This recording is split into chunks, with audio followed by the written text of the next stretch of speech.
It's been like 3 or 4 months since I've made a video, so there's a lot that's happened. For example, like I'm starting to dwindle down more off weddings and more onto corporate and commercial stuff. I've got a whole lot of new gear, which I'm about to talk about. A lot of stuff's going on. And by the way, thank you for 400 subscribers. That's crazy. And sorry you didn't have anything to be subscribed to, but today is a day where a new video is coming out. Today we're talking about wedding film gear for 2020 and what I'm using, and it's all laid out right here, so let's get started. I think the best way to explain this is by different camera systems and what they're meant for, and then after that we'll go to audio and then support gear and then everything else that goes along the lines of wedding filmmaking. So starting with the A-Cam, the most exciting piece of gear, the newest piece of gear, is the A7S III, and this is an absolute dream of a camera. This past wedding was the first time I actually used it hands-on, and just to have the 4K 60 option is incredible. And not to go into any specific details, but you have to have certain memory cards to boost up to 4K 120, and then the intra standard or whatever it's called, the full whatever, I don't know. But to be able to use standard SD cards and record 4K 60 at 10-bit is pretty phenomenal, and this thing just gives you so many options. The flippy screen is nice. Maybe you can expect a in-depth review later on, but for now just know that it is one of the best cameras I've ever used. It is so functional. I mean, you can't go wrong with this. So paired with the A-Cam is the 50mm Sigma 1.4 lens. Hold on, will that focus? Yes. The Sigma 50mm 1.4 goes directly on to the A7S III. And I love the 50 just because it's so versatile. I mean, you can really use it for almost any situation. And the beautiful thing about the A7S III is having the clear image zoom where you can actually get just a little bit more focal length out of the camera and out of the lens itself. So absolutely amazing quality. I mean, you're downscaling a 6K image into a 4K image, and it's so sharp, clean, crisp. Oh, and by the way, every lens that I talk about, I have the corresponding ND filters, so just keep that in mind. I don't just completely crank my shutter. I actually use ND filters. So going on top of the A7S III is the Rode VideoMic Pro. And I have a lot of good things to say about this microphone. It mainly is there to capture spontaneous audio, ambient sound, anything that I just don't have this time to set up an audio recorder for. This is it, and I just point the camera towards the audio source. In fact, I think the Sony cameras in-body microphones are absolutely phenomenal. I've relied on them in the past, and this just gives you one little extra quality boost when it comes to capturing audio on a wedding day. So this stays on the A-Cam. So this is the final form factor of the A-Cam besides the ND filter. I have no idea where it went. And this camera lives on a Manfrotto head. All of my Manfrotto tripods have the same head, so it's easy to mount each different camera on them. I can't remember the actual monopod name, but these links will be down in the description below. So this is A-Cam. This camera is the main shooter. Like I said, it gets all of my detail shots. It gets all the portrait shots. It just allows me to rack focus and have that handheld movement that you see in most wedding films or in films in general. And I absolutely love this combo. Going on down the line to the Bcam, we have the A7 III. And unpopular opinion, but maybe it's a popular opinion, the A7 III is still relevant in 2020.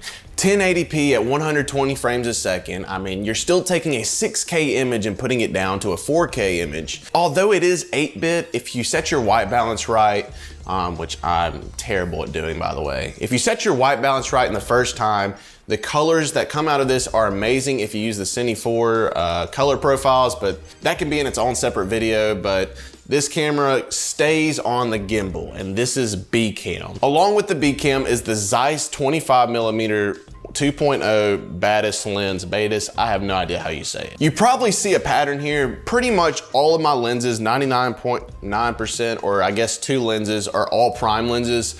I just love the quality that comes out of prime lenses. It's just more sharp. It's meant for its focal length, and I think they just look way better than zoom lenses. So this is the Bcam. This lives on the Zion Crane 2, and it gets all of my movement shots. It gets all of my establishing shots. I don't put a microphone on here. Like I said beforehand, the internal microphones are actually halfway decent in the Sonys, and especially if you're trying to get ambient sound or just filler sound, these work just fine. I think it's just a little bit added weight for the gimbal that I just don't really want to worry about. So this is the Bcam, the A7 III with the Zeiss 25mm 2.0 Betis lens. So since I just got the A7S III, that means I have 4 cameras, which is just another A7 III, but that's actually being used to record this video right now. But normally on a wedding day, I use 3 cameras. So now that we've discussed the main cameras on a wedding day, let's go to the C-Cam. The C-Cam, its full purpose is to record backup ceremony. It's kind of like the safety angle during the ceremony. So for a backup safety camera, there's a couple things that I wanted. I wanted unlimited record time. I didn't want the camera to overheat at all. And I wanted to be able to live stream it just in case if I needed that feature. And for that, I'm using the FS5 Mark II. The FS5 Mark II, I think, is honestly slept on. It has amazing features to this day in 2020. If you pair it with an Atomos Inferno, you get 4K raw 12-bit video. I use it for a lot of my commercial stuff, but this is such a reliable camera and I have no complaints about it whatsoever. The battery life is good. The lens selection is the same with all the E-mounts, and it's amazing. So normally, I will either pair this with 2 different lenses, but now I purchased a 3rd lens, which I'm actually using to record this video, is the 16-35, and that will be the wide angle lens on this camera. If I don't want to pair it with the 16-35 and have the wide angle, then I'll opt for the 70-200 and get the close up angle. The 70-200 is a lens I never knew I needed until 2 or 3 months ago when I purchased this lens. It just allows you to get so many different angles. For example, this past wedding that I was at, I was up in the balcony in a very, very large church. So having this was an absolute lifesaver. If I want a cleaner image and I know an 85mm will work, this is the prime lens that I use. It's the 85mm 1.4 G Master. It'll also live on the A-Cam if I need a tighter focal range. So this is just a good lens to have in the bag in case I need it. That covers all my ground cameras, and going to the sky is the DJI Mavic Pro 2.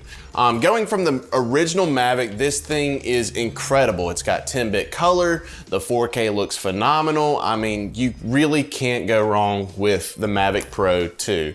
But if you don't have the budget or the money for the Mavic Pro 2, the Mavic is a great drone, and I wouldn't have upgraded unless it broke. It actually caught on fire. I think I've said that in the previous video, but the Mavic Pro 2 is my go-to drone for the sky. And fun story about that, you probably saw this ridiculous controller in the B-roll, but I actually bought the DJI Smart controller thing. I don't know what it's called, but the reason why I bought that is because the controller actually broke on a wedding day. So be careful with the little ports and everything on the side of the controller. That deserves its own review in general. It is not worth the money whatsoever. It does absolutely nothing. It's kind of cool that you don't have to plug your phone in. I'm kind of ranting at this point, but not worth whatever the price tag is on that controller. So video is important, but audio is even more important. And I have 1, 2, 3, 4 different audio recorders that I actually use. One I'm actually using now, which is the Tascam DR10L. This microphone is absolutely insane. It's small, it's super portable, runs off AAA batteries and micro SD cards. It comes with a lav mic, which is an absolute game changer because nobody wants to spend the extra money. And I think the quality is just as good as something that you would, buy third party. So I actually have it taped to my shirt. I'm testing out these Rycote things. I don't know. I was just seeing if the audio would be muffled throughout this video. But anyways, this is the Tascam DR10L. I actually own 2 of these. One goes on the officiant and one goes on the groom during the ceremony. And if somebody's reading a letter, then I'll put it on them as well. The next audio recorder is mainly for any sound system. So whether I'm in the ceremony, I'll hook up to the church's sound system, or if I'm at a reception, I'll hook up to the DJ or the band sound system. And that is the H4n Zoom recorder. It's got 2 different inputs. Both has a 1/4 inch or XLR. I've never really had a problem with it. The battery life could be a little bit better. It goes off 2 AA batteries. I wish it had a little bit more, so I may be upgrading to that. This thing is also great to be set on a podium during the ceremony just to capture the speech audio in case you don't have another lavalier mic. It's a very versatile audio recorder and I absolutely love it, except for one thing, it's really slow to turn on. I don't know why, but you gotta give it at least 3 minutes to turn it on. And the last recorder is the H1N paired with the Rode Lav Smart Lav Plus. I think that's what it's called. This mainly is for any other speaker at the ceremony that I didn't account for with the other two Tascam DR10Ls, or this will be clipped onto a music stand if there's a live musical performance. And this just lets me get more ambient sound to mix in with the final Tascams or the H4Ns. This has stuck with me since I first started making wedding films. And I have had this thing for 3.5, 4 years. It looks rough, it's a little beat up. The top microphones are actually broken, so that's why I always have the Rode Smart Lav on there. It's just a great little handy recorder. I mean, it's called a handy recorder, so there you have it. So that's all of my cameras, that's all of my audio recorders. The support gear is next. There's really nothing too much to talk about. I use 2 Manfrotto tripods, and like I said beforehand, I use the monopod with the same Manfrotto head. I can't remember the exact name of the monopod, but all the links will be down in the description like I said beforehand. So camera, audio gears, support systems. The last but not least is lighting. And these are my absolute favorite purchase of 2020. Yeah, I bought these in 2020. Not only will it do your normal 3200 and 5500 Kelvin, but it will also go to RGB, which is pretty cool. It has the whole color palette. You can control it from the app. And I put these on tripods or hold the gimbal and hold the light at the same time with the camera. So that's my favorite thing that I've purchased in the 2020. They're super cheap and they're affordable really, and they get the job done. So the light I use on the dance floor to make it almost like a spotlight is the Aputure 120D. I have a V-mount battery that mounts to it, and that is the spotlight that shines on the dance floor. And then I'll fill in their faces with one of these lights. So it's almost like a 2-point lighting scheme. Whoops. That's exactly what I use for lighting on a wedding day. Super simple. 2 of these and 1 Aputure 120D with the Fresnel something attachment that turns it into kind of like a spotlight shape, makes it a really hard light onto the back of the subject. It just looks beautiful and you can't go wrong with it. And that is the gear I'm using in 2020 for wedding films. And the beautiful thing about all of this, it's able to fit into 3 bags where I can carry it around by myself if I'm shooting a wedding solo. I know I didn't go in depth with all of this gear, but if you want to see something specific, let me know in the comments below. This was kind of just a video to document the gear that I'm using in 2020. But thank you guys for watching, and I'll see you in the next one.